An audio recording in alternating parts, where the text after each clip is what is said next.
This is a tale of a tiny snail and a great big grey-blue humpback whale. This is a rock as black as soot, and this is a snail with an itchy foot. The sea snail slithered all over the rock and gazed at the sea and the ships in the dock. And as she gazed, she sniffed and sighed. The sea is deep and the world is wide. How I long to sail, said the tiny snail.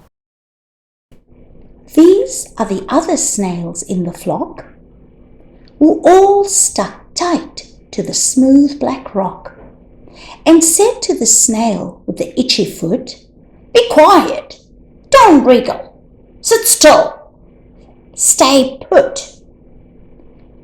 But the tiny sea snail sighed and sniffed, then cried, "I've got it, I'll hitch a lift."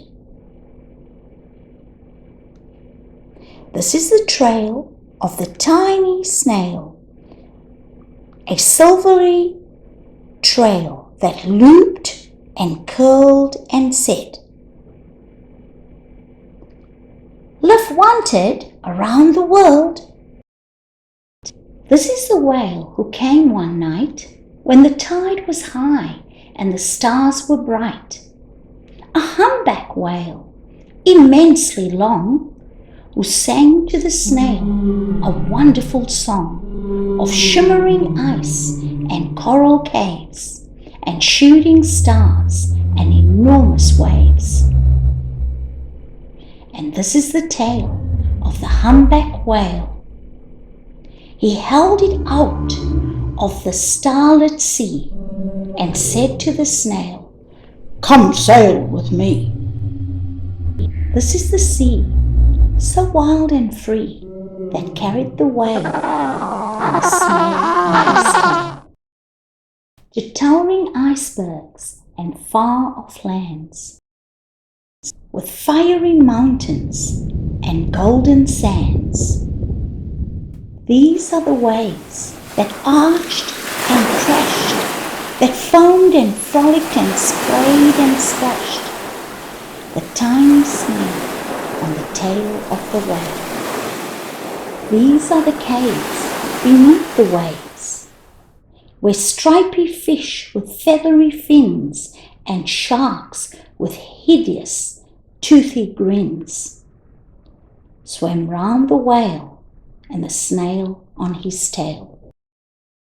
This is the sky, so vast and high, sometimes sunny and blue and warm, sometimes filled with a thunderstorm, with zigzag lightning flashing and frightening the tiny snail on the tail of the whale.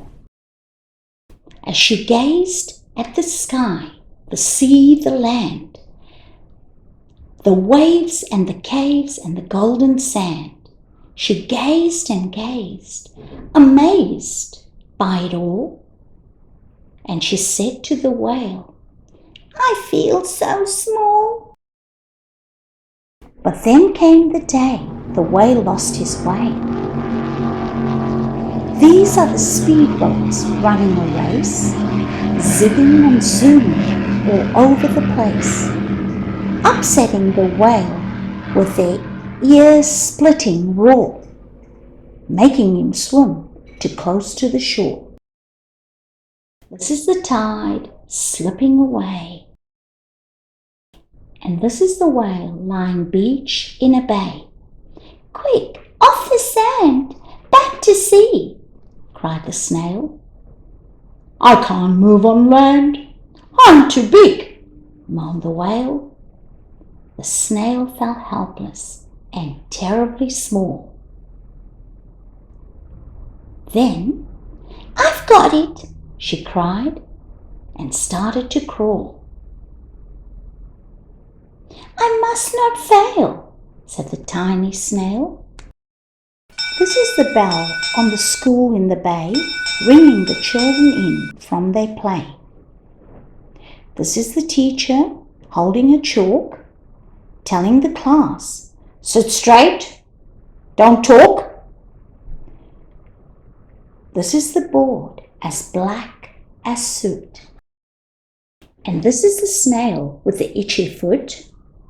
"A snail, a snail!" The teacher turns pale. "Look," say the children, "it's leaving a trail."